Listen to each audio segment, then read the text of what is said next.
Welcome to another episode of The Radio Vet with Dr. Kelly. I'm giggling because I know something you people don't. I know the topic for today, and at this point, it makes no sense to me. I'm as in the dark as you. So, Doctor, help us out. All right. I thought we'd talk about liver and onions today, and that'll stink up the entire joint. Just so you know, you get that in as a kid, I did have to eat liver and onions once in a while, and I didn't mind the onion part. So you were a naughty child that had to be punished regularly. Right. I think they believed it was healthy in the 70s. It's a lot of things they thought were healthy in the 70s, which, joke's on us, they weren't. Yeah. So, okay, well, how does this pertain to our furry friends? Let's talk about the liver, the real liver, the actual liver, which, is what you eat, but let's talk about dog and cat livers. Okay. I hear it's more about what you drink, but that's just for us. So what is the liver, and do we really need it anyways? So the liver is a pretty big organ. It lives right beneath your diaphragm, which is your breathing muscle that separates your chest cavity from your abdominal cavity. Mm-hmm. And it has several jobs. One, it metabolizes proteins, fats, and carbohydrates for use by the body. It stores essential vitamins, minerals, and nutrients. It makes some very important digestive enzymes, which are then stored in the gallbladder. And the gallbladder stores them until they are needed in the upper small intestine, where a lot of digestion actually takes place. So, the liver's beyond critical. It's beyond critical, yes. It also breaks down medications, toxins, and is also one way that the body eliminates waste. So it's almost... I think I'd rather have my liver than my heart. Not only because if I had to make a choice, not only because there's no such thing as an artificial liver, but there is an artificial heart. Well, there are liver transplants, though. That is true. Yes. That is true. But you cannot make one in the lab just yet, can you? From scratch? I don't know. Maybe someone's done it. Not from scratch, no. You're debunking all of my science fiction theories here. Okay, so... so very, very important. Luckily for all of us who have livers and depend on them, the liver is also an extremely regenerative organ. It can suffer rather great insults and still recover completely. So you're talking about that 180 proof barrel aged, right? Yeah. As we abuse the liver, it's give me what you got. I can hack it. I can take it. So let's swing towards cats and livers and cats and what kind of problems could we see happening in a feline liver? Cats have cute little livers, and you've seen them. I have not, so I cannot make that judgment call. So cats, as we've discussed briefly in the past, can get something that's unique to them, at least in the veterinary world. They can get liver failure from fatty liver disease. Ah. Yeah, so when a rather large cat, a cat with far more body fat storage than it really needs, suddenly stops eating, and the body needs energy, what does it do? Well, it takes advantage of all this great fat storage that this plump cat has, but the fat is in storage, and it needs to become accessible as far as energy goes. So what happens? It gets sent to the liver for processing. Aha. And because there's way too much of it available, the liver gets overwhelmed, fat gets deposited in the liver gets really angry, stops working well, and then fails. Oh, boy. Yeah. So fatty liver disease is something that's pretty unique to cats, at least in my part of medicine. Is there something that kind of predicates, why would they get fatty liver disease? Oh, yeah. You're right. What are we doing wrong? How did that happen to begin with? When a chubby cat completely and utterly 100% stops eating, they stop taking in energy. And then the body says, oh, no, I need energy. So it goes for the fat, of course. So it's actually far more dangerous for a fat cat to stop eating than it is for a skinny cat to stop eating. And why would a fat cat who clearly are a fan of food, why would they just stop eating? So many reasons. Psychological. Maybe they ate a piece of a toy and it's stuck in them and it's not going to pass. Okay. They have a bad virus and a high fever, so they don't feel like eating. they have cancer somewhere. They have, there's just many reasons. But ultimately, if a cat stops eating for too long, we really start worrying about fatty liver disease, especially if it's a heavy cat. And it comes on pretty fast, and if they're like, on a hunger strike of some sort. So. Yeah, I mean, I think it can be in as little as 3 to 5 days, but in my experience, it's it's often been beyond that as well. When it starts, it probably is rather individual, but yeah. Well, let's go to the other team then, and see what's going on in those dog livers. Symptoms of liver disease in general are rather nonspecific in the beginning. So when the liver is unhappy, there's something going on in the liver, a dog or a cat would have a reduced appetite. Vomiting, diarrhea would also be common. Weight loss when it's gone on long enough. Increased thirst, and consequently they're urinating more too. So these are all rather nonspecific signs. Later on, when it's gone on a little bit longer, some more owners who are more astute and pay attention may notice. That's me. May notice jaundice. So the whites of the eyes have a yellow hue to them, and the gums, rather than being completely pink, have a little bit of a yellow tinge to that pink color too. When they're jaundiced, they'll also have very dark looking urine, like amber colored, because there's that pigment is coming out in that way too. So I'll go home and check all three of those things immediately when I walk in the door today. Yeah. End stage or really severe liver disease, they'll develop neurologic symptoms. They'll walk funny. They'll be confused. They'll have seizures. Oh boy. They can also develop swelling in gravity-dependent areas, free fluid in the abdomen called ascites, and then because the liver also makes coagulation factors, they can also develop random bleeding. Oh, boy. Yeah, so blood in the stool, blood in the urine, bloody nose, blood in the front. A dog came in once with free-floating blood in the front of its eyeball. Oh, boy. And are we past the point of no return at that juncture then? Once they've got the fluid in the abdomen, that's looking pretty darn bad. Oh, boy. Yeah, at that point, yeah. So causes can be age-related. There's a lot of senior dogs who have some rather benign changes in their liver, but do affect their numbers on blood work. That's very common.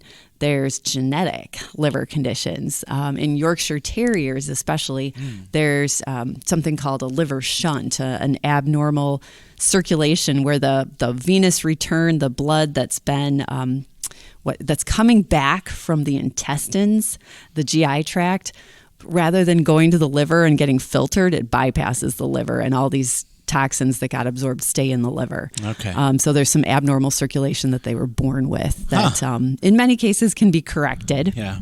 But that's something genetic. There's also a copper storage hepatopathy or liver disease that classically, when I was in school, we only believed it was in Bedlington Terriers. Now we know it's also in many like golden retrievers, Labrador retrievers. Dobermans have a version of it too. Rat terriers? Not that I know of. Good. Thank you. All right, just checking. So that's a condition in which they inherited a disorder of their copper metabolism, and copper builds up in the liver and causes it to fail eventually. Okay. Yeah. Toxins are a common cause of liver disease. So Amanita mushrooms, some dogs like to eat those. Blue-green algae in lakes. Oh, boy. Yeah. Okay. Yeah. Sago palm, a kind of palm that's common in some places. Okay. Xylitol, an artificial sweetener. Sure. Yeah. Yes. That's in chewing gum. And then some types of molds that grow on food that dogs are happy to eat will also be really bad for the liver. So typical. So typical. All right. So there's medications that some dogs have to take that can be hard on their liver in the long run. A very common epilepsy medication that dogs take. Steroids, if they have to be on steroids in the long run for immune-mediated diseases, medication that suppresses their immune system. Their liver doesn't like that. Cancer, of course, can occur in the liver. Mm-hmm. And there's some other diseases that affect the liver secondarily. Diabetes. Mm-hmm. Dogs and cats get diabetes. Cushing's disease, much more in dogs than in cats. Right. And hyperthyroidism, very common in middle-aged and senior cats. Okay. And then there's also trauma. If you are in a car accident and your yeah. liver suffers a great big literal, blunt blow. Sure. And a whole bunch of, liver cells die because of that. Yeah, you've got a liver problem. Oh, that's the issues immediately. Yeah. Better out. Okay. So, I said the liver is a very regenerative organ. It is. In fact, 80% of liver cells have to have died before we actually get failure. Wow. Yeah. That's a resilient, I'm starting to like the liver here. I'm making me a fan. The liver amazes me. I mean, what a piece of, great piece of machinery. Good job. Exactly. All right. Well, today's episode is entitled apparently Liver and Onions. We took care of the liver part of the promise. Come back for the second half for onions. We shall return, everybody.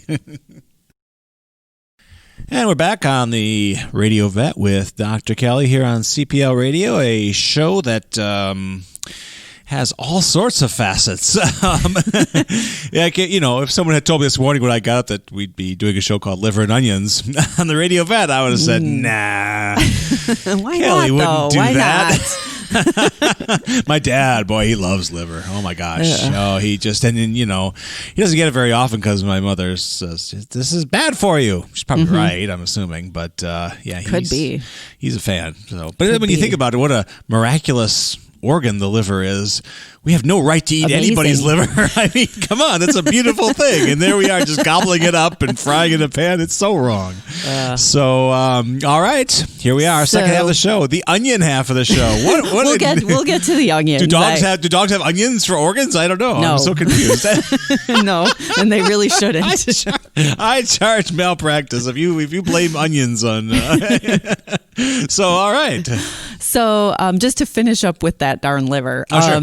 That darn liver. I saw that movie. How do we figure out what's wrong with a liver anyway? Blood work is, sure. the first logical step because there's quite a few values in basic blood work that pertain to liver health. And then there's a function test, testing something called bile acids, and then X-ray, of course. Mm-hmm. Images the liver in the most basic way as far as size and shape. Mm-hmm. Beyond that, there would be ultrasound where you can also look at more of the internal texture, if you will. So if there's masses in the liver that have a different texture than the normal liver, that would show up, or obviously an abnormal shape. Sure. Can also be biopsied. Really, you don't truly 100% know what's going on in the liver unless you go get a piece of it. Yeah. Either through an ultrasound guided biopsy where basically a large needle is used in order to go in and get a chunk of liver, or a surgical biopsy where you actually get to see the liver and get a little tiny piece of it and send it into a pathologist and get an actual answer. Sure. Yeah. So. Okay. Yeah. Yeah, it doesn't sound like it's a lot of fun to deal with. I mean, I would liver say issues. I've been so impressed with the liver's ability to heal that I do actually find it kind of fun to deal with. Because it's on your resume. You can do some blood work on a sick little dog, get back horrific liver numbers, and if it's an acute insult, an acute sudden change to the liver, you got a pretty good prognosis as far as getting all the way back to normal and not having to be on anything in the long run. Oh, nice. Okay. Then there's other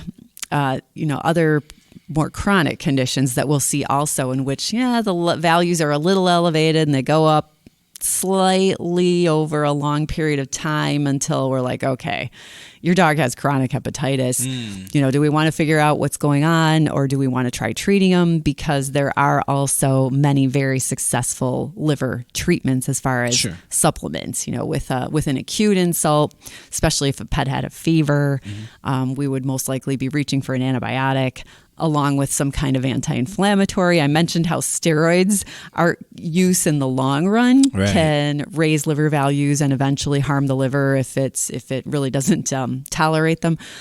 But guess what? We use steroids to calm the liver down when it's suddenly really upset. Steroids are a wild,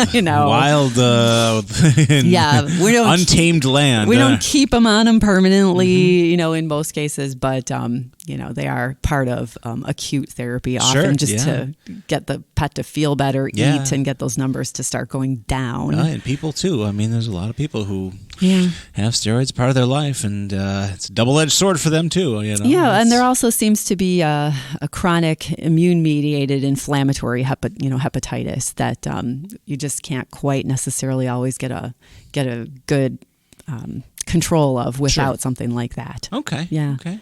Yeah. So about those onions. Yeah, about those onions. So onions are part of the allium family, meaning they're in the same family as garlic, True. Yeah. chives, and leeks. Yeah. Yes. Absolutely. And all of those. Most of which I don't like. Oh, really? By the way, just say I'm starting to begin a little bit of a relationship with onions. Huh. Getting better. Huh. But my whole life I've always avoided them. Just not a fan. But garlic? Garlic's okay. I can live with garlic. Yeah, garlic's all right. Of that list, that is the one that I'm totally fine with. But yeah, it's all in preparation ultimately, right? Chives, I could do without chives forever. It's like eating grass and it's eating the lawn. I mean, it's like spicy grass. Spicy grass, big time. Yeah, no thanks. So yeah. So what happens if a dog or a cat eats something from this family? Yeah. Yeah, well, initially they can get a lot of drooling because they can get kind of a mucosal surface reaction in their mouth, and they'll drool a lot. They can get GI upset, so some classic vomiting, don't feel good. What we're really worried about, though, if they get enough of it, is that it'll actually cause them to become anemic. Oh. Yeah.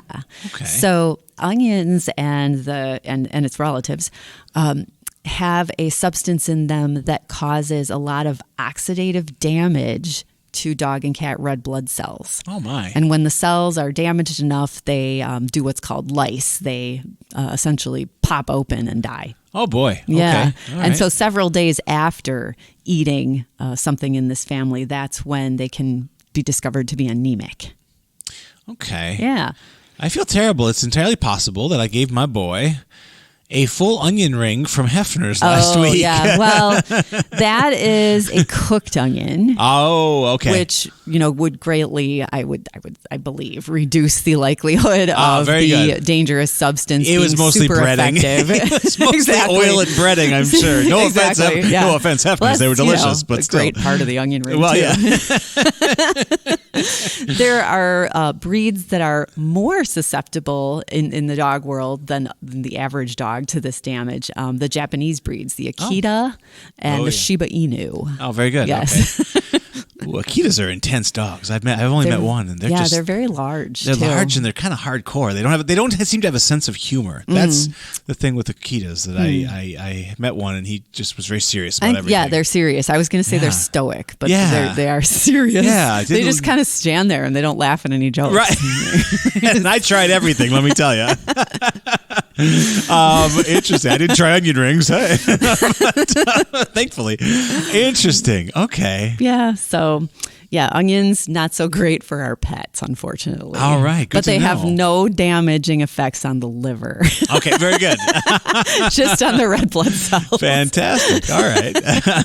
Liver and onions. We delivered what we promised at the beginning of the show, and that is good. So if you're giving your dog, I guess, a lot of raw onions on, avoid it. Every once in a while, if you're like giving some table scraps to your dog and there's, onion some slips in. some onion in with whatever, that's not a big deal. But I think, some people must do that regularly enough or else the dog gets into the garbage. Oh, sure. Yeah. And, gorges itself on something that's loaded with onions. An old onion. Yeah. That she tossed out. I don't know. I remember when my family, we had our first dog and he was still a puppy and probably about, 6-8 months old. And my mom was chopping something in the kitchen, so of course he was attending because the great things can possibly fall off the counter when this is happening, and he's learned that already. It's all about hope. Without hope, it's all darkness. And he didn't like the taste of onion. We discovered, we didn't know that it was bad for him. So sure. we're like, okay, here you go. Absolutely. And he got it in his mouth, and he put it down, and he went and got a drink. And he came back and he barked at it. So everyone's a critic. Thumbs down for onion from him. 1.5 stars. It's on Yelp. Dog reviews of onions. Yes. So you like onions, huh? I love them. You put a lot on things? I don't eat them like an apple, but yeah, my brother does that. That's weird. Oh. Yeah. No, it's not fun to look at even. It's just the whole process is horrifying and disgusting. Yeah. Like a raw onion? He's got no problem with that. He doesn't do it regularly. He doesn't like sit down to watch ESPN and like get this raw onion and just start munching. But I think he does it more for shock value. Yeah, that's bizarre. Yeah, I know. It's my brother.